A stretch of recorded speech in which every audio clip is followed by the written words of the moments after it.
Welcome to the TBS Podcast. I'm your host, Zach Aikman, and today we'll be talking with TBS Provost Dr. Scott Stripling as he tells us all about the school's upcoming trip to Israel, his new book on the Exodus, and all things TBS.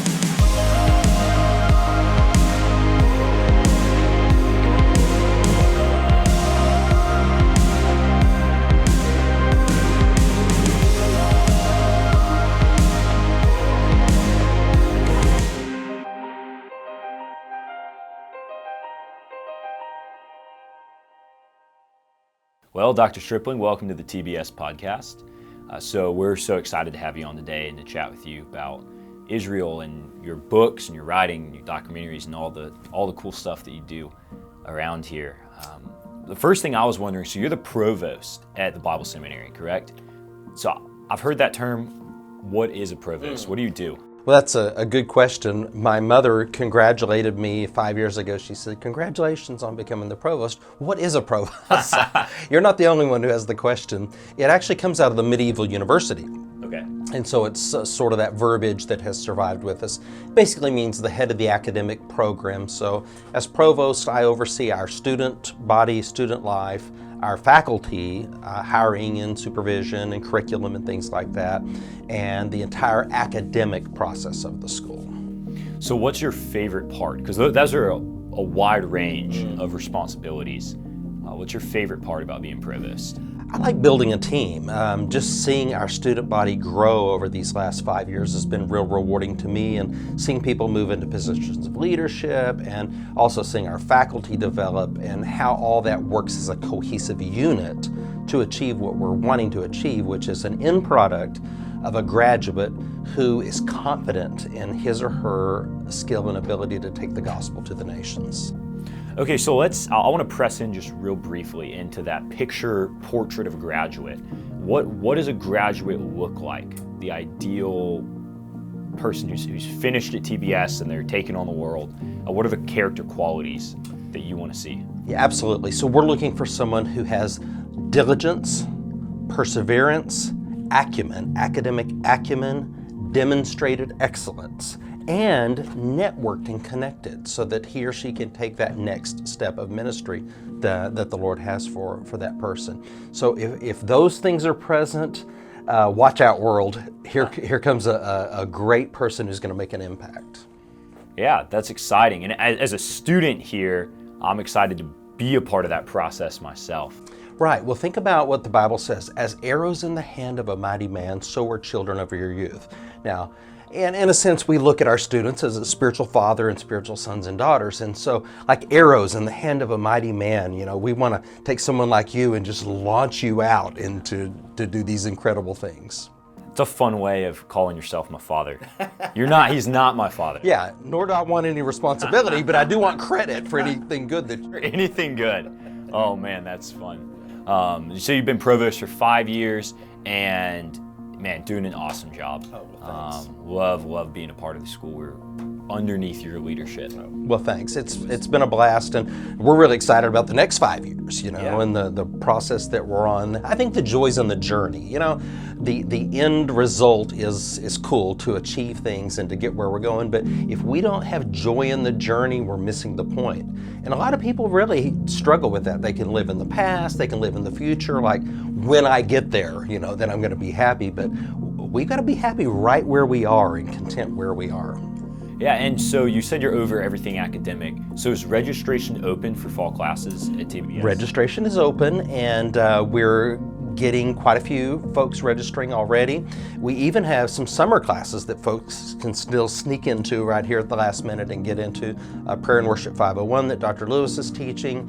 Then I'm going to be teaching 3 courses in Israel. So of course that would require someone to go to Israel to take those courses.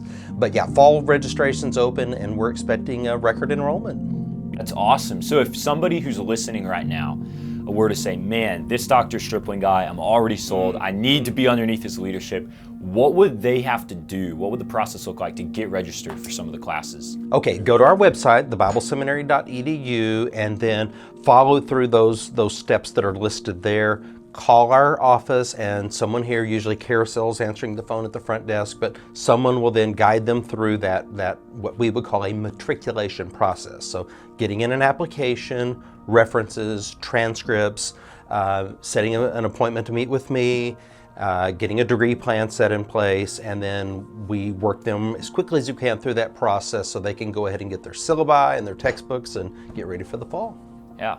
Well, that's awesome. If you're listening right now and you're not a student at the Bible Seminary, you're missing out and your life's not complete. I'm sorry to tell you. So go online, TheBibleSeminary.edu, start the process of applying. It'll change your life. Absolutely. And listen, folks can audit too. Let's say that they're not interested in a degree for whatever reason, but they do want to take some courses with us. They can do that also. Just go through the audit process. It's only $375, and we have a lot of students who do that. And now that our distance ed program is accredited, people from all over the world can do that. So no telling how many people we're going to have joining us this fall. Live, synchronously. Right. So as you know, it's a really dynamic situation. You're there in the classroom, and then you're seeing these other students up on the wall, and they're interacting live, real time with the students who are there physically. It's really cool. Yeah, and you know what, and I will say that I have a lot of friends who are in different universities, undergraduate and graduate programs all over the country right now. And as we've talked through this whole COVID thing about the distance education portion of their learning, I'm pretty confident, I'll go on record saying that the Bible Seminary has done the best job of any educational institution that I've seen at incorporating this hybrid model of in-person and distance learning, where people feel like they can really engage with other classmates, engage with the professors, and not lose out on educational content. Or the discipleship process. If you're just a student in a typical online, because I've taught online classes for years, and I didn't really like teaching them, and my students didn't really like taking them, other than for the convenience or to just check off that box. But if you're looking for relationship and you're looking for discipleship, the TBS model can't be beat. So go online, start that process today. I will see you in the fall, here in person or online, and it'll be awesome. And so in addition to being the provost of the seminary, I feel like every week, every time I come into your office, I find out that there's some other huge responsibility or ministry that you oversee. And one of those is that you direct digs in Shiloh and in other parts of Israel as well. Is that right? Right. My focus is what we would call the Southern Levant. So that's Israel and Jordan, primarily a little bit of Lebanon, a little bit of Syria, a little bit of Egypt, but primarily Israel and Jordan. So I have dug in Jordan and also in Israel, and I'm currently the director of the excavations at ancient Shiloh.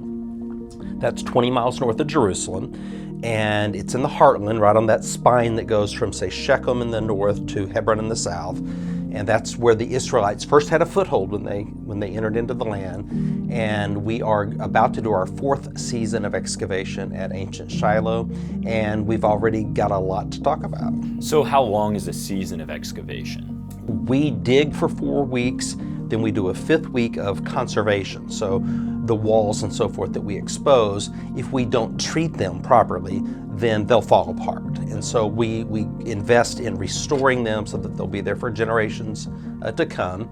And I've got about a week of prep work before the dig and about a week of prep work after. So I'm there about 7 weeks.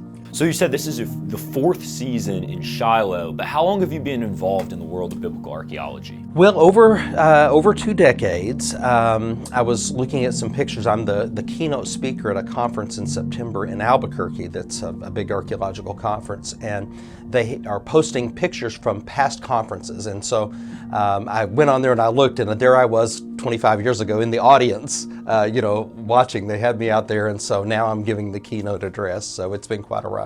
So how did you get involved initially? You said that you were an audience member 25 years ago, back when I was not even a thought in my parents' minds. But you're in Albuquerque or wherever this conference is held that year. You're in the audience. What drew you to start attending these types of events?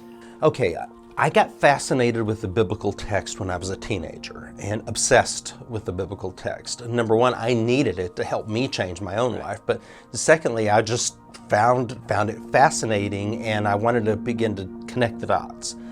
As I sort of got involved in ministry and leadership and pretty quickly, it's kind of like I was the one teaching the Bible and not the one just studying the Bible. And so I really felt a responsibility to do it well.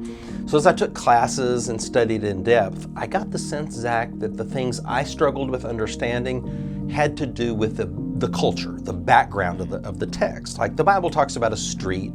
What did a street look like? Or a roof. They broke through the guy's roof in Capernaum and lowered well, it doesn't look like my roof. I'm sure it doesn't have composite shingles on it. Right. What did a roof look like? And so those things that I think we struggled with lay in the material culture. And so that's what began to direct me in a path.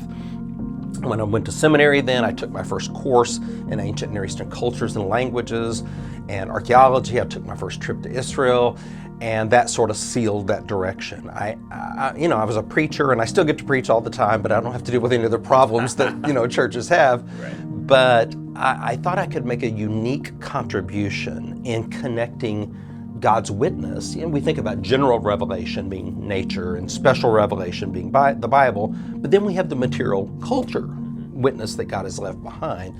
And to be able to connect those, I have found to be extremely helpful in this process of understanding God's plan and will. So can you give me one or two examples of times in your own life where an understanding of the material culture of the ancient Near East has helped you understand God better or grow spiritually? Absolutely, and it happens to me all the time, but one that I think of right away is when we were excavating all of these coins at our previous dig, which was Biblical Ai or Biblical Ephraim, Khirbet el-Makader, Joshua 7 and 8, and John 11:54. What we had was a New Testament city on top of an Old Testament city. So Really? It's just a whole nother story, but it's really, really fascinating that I'm still in the process of publishing.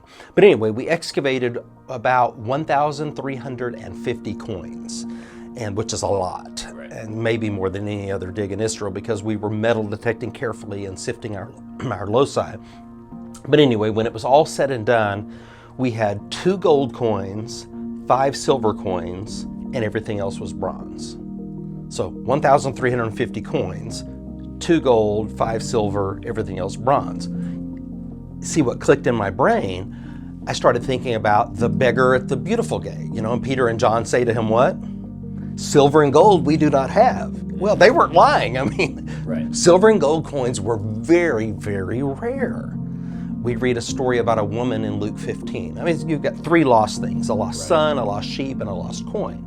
Well, as many times as I had read that text, I could not have told you what kind of coin it was. Was it silver? Very good. Yes, okay. passed the test. You were doing better than me There we because go, yeah. I would just, if I were preaching from that, I would say there was a woman who had 10 coins and she lost 1 and so forth. But when you realize those ratios that I just gave you, 5 silver coins, 2 gold coins, and 1,340 bronze coins, this woman had 10 silver coins. What do we now know about her that we didn't know before? She was wealthy. She was a woman of wealth. She owned her own home because she began to move the furniture, sweep the floor, light lamps. It was urgent. It couldn't wait until tomorrow. She notified the neighbors that there was a crisis, and she searched until she found that coin, which was about 2 weeks worth of wages for that coin. And she had 10, so that's 5 months' income. That's what your financial planner, Zach, tells you should have in the bank at all times Right. is 5 months' income. She actually had it. Now, you see what archaeology does? It didn't change the text of Luke 15, but it illuminated it for us. It set it in a context so that we could understand it as they did in the first century. Yeah, that's exciting. You're piquing my interest in biblical archaeology, which is not something that I know too much about. Maybe I'll have to join you on one of these digs someday. You heard it right here, ladies and gentlemen. Zach is coming next year on the I disc. said maybe, but hey, by the time we edit this, yes, by the time we edit this, I will be for sure coming on the dig next summer. So tell me more about what y'all will be doing this summer in Shiloh on this dig. we are in a place, of course, where the tabernacle was for over 3 centuries. Joshua 18:1, when they arrived after the conquest, Joshua had them set up the tabernacle at Shiloh. So Jerusalem is still a pagan city, and for 3 centuries, Shiloh is the center of Israelite life and worship. And so the tabernacle is there with the Ark of the Covenant. So we are excavating the northern slope at Tel Shiloh, and it appears that we have monumental buildings from the period of the tabernacle and evidence of a cultic system that was operating at that time, a religious sacrificial system. So it's very, very exciting. We've already got significant evidence, and so we're going to try to finish exposing this large building from the period of the tabernacle and see if we can interpret exactly how it functioned. And we're talking very clearly now because we can carbon date it, and we've got a ceramic dating. So I'm a ceramicist, so like we can date the pottery, and that helps us date everything else. Clearly it's the time of Eli and Samuel that we're dealing with. So it's for those coming on the dig, I think they're going to be in for a big treat this summer. At this moment on the campus of the Bible Seminary, we are cultivating biblical leaders that are rooted in the Word. I love the Bible Seminary because of the focus on the inerrant Word of God. I came to the Bible Seminary out of a desire to know the Bible. Whether you're a ministry leader, college or high school student, pastor, or simply have a desire to learn the Word of God, there's room for you at the Bible Seminary.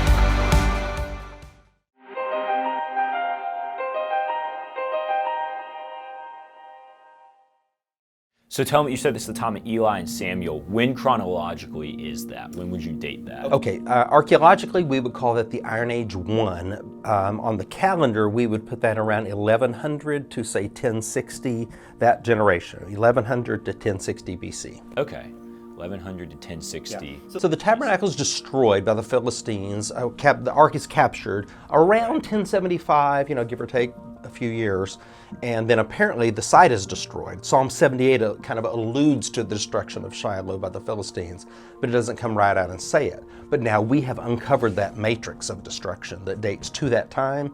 So again, this is an example where archaeology doesn't change the biblical text, but it does illuminate it for us. And you mentioned as well, you said that you found evidence of a cultic sacrificial system in Shiloh. When you use that term cultic, is that a reference to the Israelite system of worship, or are you specifically denoting some sort of pagan system that was operating in tandem with? Okay, so all cultures have a cultic system. So it's their religious beliefs. So the Israelites had their cultic system, the Canaanites had their cultic system, the Egyptians had their cultic system. So it just means very simply how they understood God or the gods. And so being the only monotheist around, they were quite unique, and they had a sacrificial system that enabled them to repair their broken vertical relationship with God and their broken horizontal relationships with each other. Without the shedding of blood, there is no forgiveness of sin. And so this was a means by which they could restore their fractured relationships. Okay, so this was the Israeli cultic system that you find evidence of. Have you ever found evidence on a dig of pagan worship happening in the times and places where the Israelites were around? Unfortunately, yes. We have a lot of paganism, and the Bible talks about it. Right. I mean, you've got all this syncretism going on. We archaeologists have found 1,000 what are called JPFs, Judean pillar figurines. And they're these little figurine goddesses, exaggerated body parts and so forth, but women would carry these. And we found one, but there's been 1,000 of them that have been found altogether. In fact, one of our TBS students, Abigail Levitt, was the one who found this JPF. And so they are clearly in an Israelite context. And so they're worshiping Yahweh right along with their other pagan things. And then along comes the Babylonian captivity. So we've got this massive destruction in 587 BC. When they return from captivity, they still have other issues, but idolatry is no longer one of them. We never find those fertility figurines again after the captivity. Why do you think that is? I think it grinded it out of them. They saw the price that they paid, how much God hated idolatry. I mean, for crying out loud, it's the second commandment, Right. And they're openly violating the second commandment, and they pay a high price for that. And so somehow in their psyche, they determine, human nature, I guess, this is not worth what we had to pay, Right. Now, they still had lots of other problems, but no longer did they struggle with idolatry. And again, that's how archaeology can illuminate that period of history for us. Wow, that's exciting. Do you think that what lessons do you think we can learn from looking at Israeli history and the price that they paid to forego their idols? Yeah, I mean, Jeremiah 7:12, God says to Jeremiah, prior to the Babylonian destruction and captivity, "Go now to Shiloh," he said. "Go now to Shiloh, where I first caused my name to dwell, and see what I did there." Now, what's he trying to tell him? Don't think I won't destroy Jerusalem. Look, go to Shiloh. You think I didn't love Shiloh, where for 3 centuries I lived there, I dwelt there? The tabernacle was there. Go look at the destruction there, which is, Zach, what is so awesome is that's what we're able to do. Right. We get to do Jeremiah 7:12 and literally examine the evidence of what happens when we disobey God. So it's a tragic tale. Yeah, I think that's something that everybody could learn from and kind of heed in their own lives, because I think that sometimes I remember talking with somebody a while back who argued that God loved America so much that he'd never destroy it, you know. And I think that what you're talking about is something that we can really dwell on and go, look, there's nothing so sacred to the Lord that he's not willing to give it up if it'll lead to the holiness of his people. Absolutely. I mean, I spent years excavating at another site that many people believe is ancient Sodom. And I mean, if those people are right in the identification, it was massively destroyed. So does he act in history? I guess is the big question. We as individuals, Zach, are going to be judged in eternity. But nations are not judged in eternity. Nations are judged in temporal, here in history. And so when we see, for example, these destruction matrices at these sites that coincide with the biblical text and timing, it should be a sobering thought to us. Right. So you've used this term destruction matrix a couple of times now. Can you unpack that term for me? What does a matrix of destruction look like archaeologically? We love destruction, okay? Archaeologists love destruction because if there's no destruction, then things just wear out over several generations. They just wear out and fall apart. But if we can get some good destruction, an earthquake, an enemy, attack and invasion, a volcanic eruption, some sort of destruction, it seals everything. And so you're going to have some destruction from, that invasion, if you will, burning usually, and then it gets built over by people when they return. So it's what we would call a sealed locus. And that's what we want because we can be confident then in the dating, whatever's underneath that matrix, which is going to have pottery and char and wood and glass, maybe glass or glyptic type remains. Whatever was happening at the time is going to be in that burn level, what we would call a matrix. Okay, because everything's destroyed all at once and then rebuilt all together. You can see the specific time. Is that right? Okay, so let's say they come back and they rebuild on top. And they're going to do that because the reason they built there in the first place was because there was water usually. Right. Okay, so now there's all this building material lying around. You're on a high spot, so it's defensible. So 3 things you want in a city. You want access to water, defensibility, and trade routes nearby. So you've got those 3 things. They're going to rebuild and seal that burn layer underneath their foundations. And that's what we're doing at Shiloh right now. We literally have plastered floors, and underneath those floors is that destruction matrix. Really? Plastered floors meaning like plastered? Modern day? No. From about the year 1000 BC. So the destruction was about 1070 BC. And then they come back and they rebuild, and they're plastering their floors for their homes and buildings. Right. And underneath it is that it's just all the old stuff. And then it keeps going down. And then below that, we've got another 1,000 years and then another destruction layer. From way, way back, say 1800 BC, we've got another destruction layer. And then it keeps going all the way down to bedrock. So we've got 9 distinct layers or levels at Shiloh. At Shiloh alone, there's 9 layers of history just packed on top of one another? That's right. So is the plan eventually to go all the way down? Yes. We go all the way to bedrock because a lot of features are actually built into the bedrock. Really? And some of our most important finds come at bedrock. Cultic finds, foundation deposits, and things like that. And even subterranean, like when we go to bedrock, we may find a subterranean cavern, olive press, tomb, hiding system. So we go all the way. So how deep is bedrock? It depends. So at Shiloh, you're in some places it may be 2 meters, in some places it may be 6 or 7 meters. Really? So 2 meters is roughly 6 feet.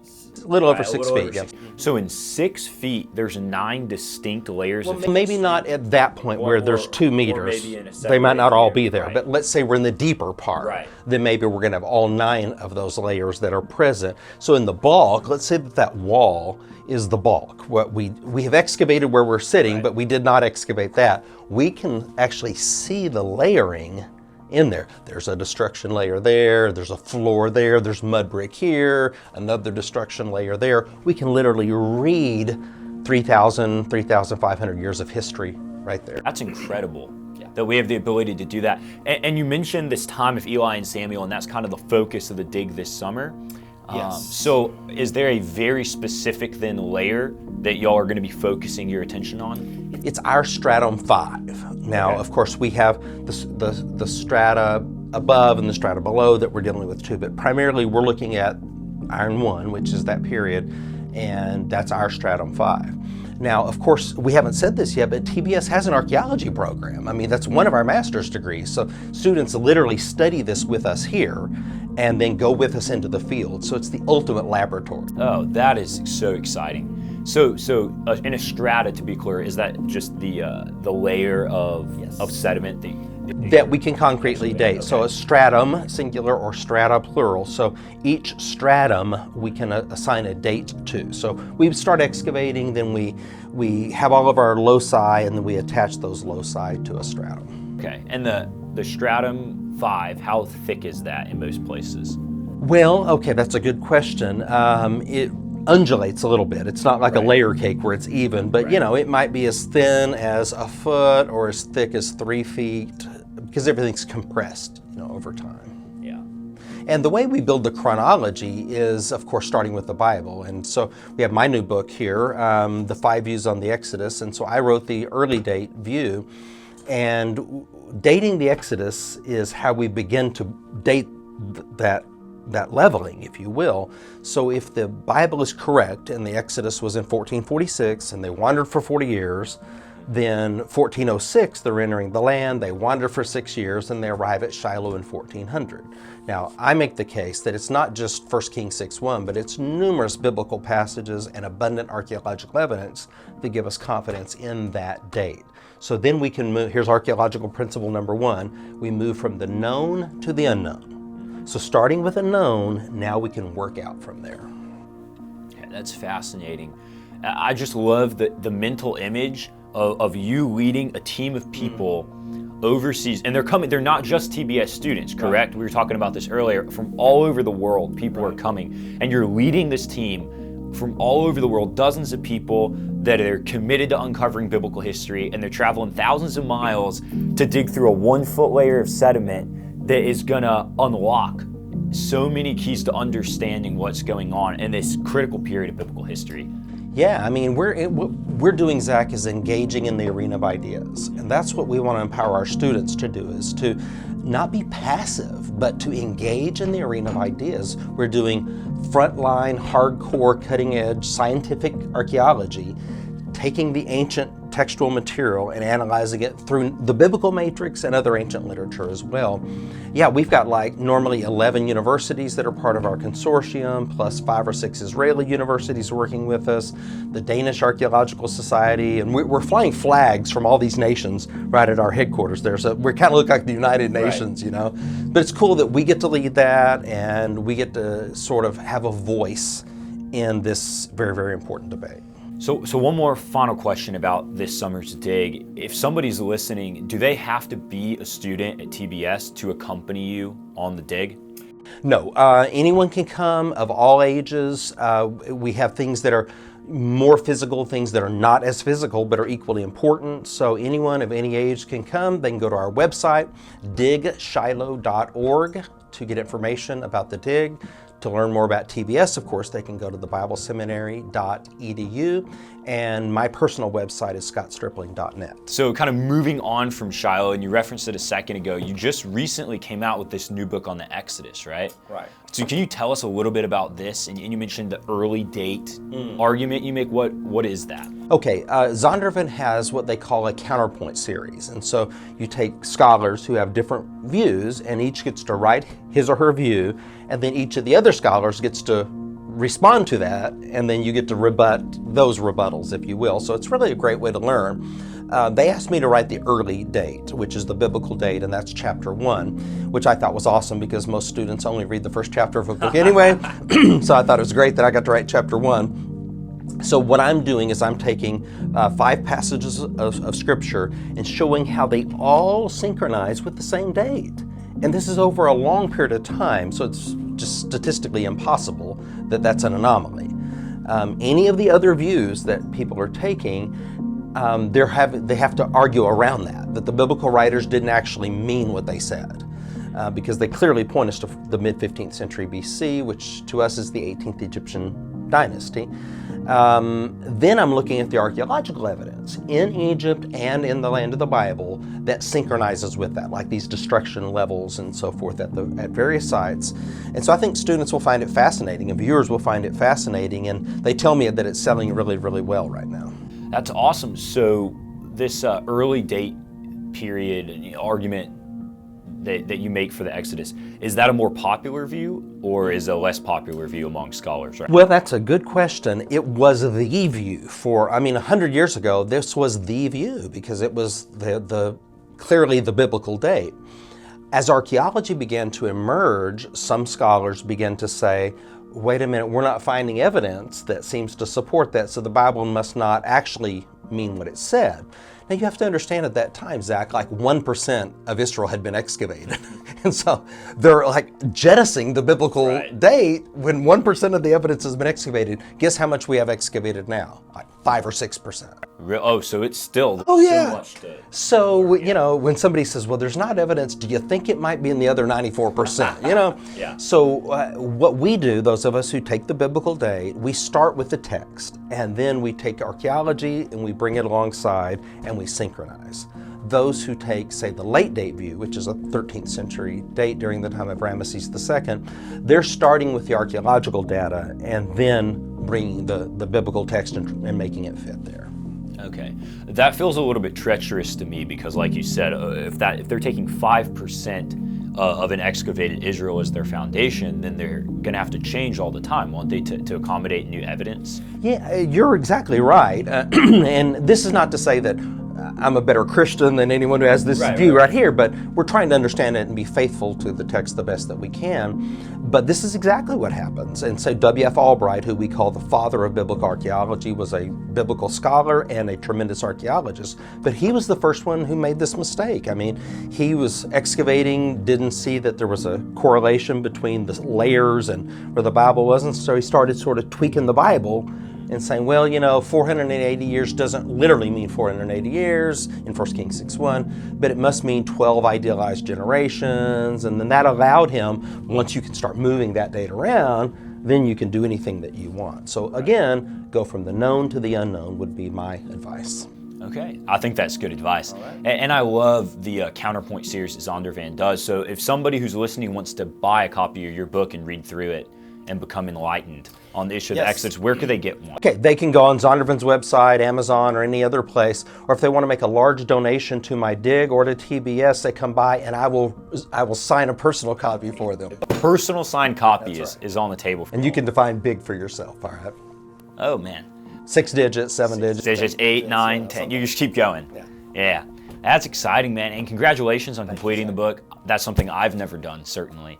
Are there any other kind of final questions, big projects coming up for you that we should be on the lookout for? Okay, we're doing a lot of media stuff this summer. The History Channel series that we filmed a couple months ago here at TBS, Secrets of the Lost Ark, that'll come out this fall, so folks should keep an eye on the History Channel coming up. We're going to film 2 new documentaries this summer while we are in Israel. So if they'll just sort of keep an eye on our website, our social media, then they'll get a flow of all this stuff as it's coming out in the coming months. That's awesome. We'll have to stay tuned. Well, thank you so much for coming on and joining us. It's a pleasure. God bless. Easy. Thanks for tuning in. Make sure to like, share, and subscribe to the TBS Podcast.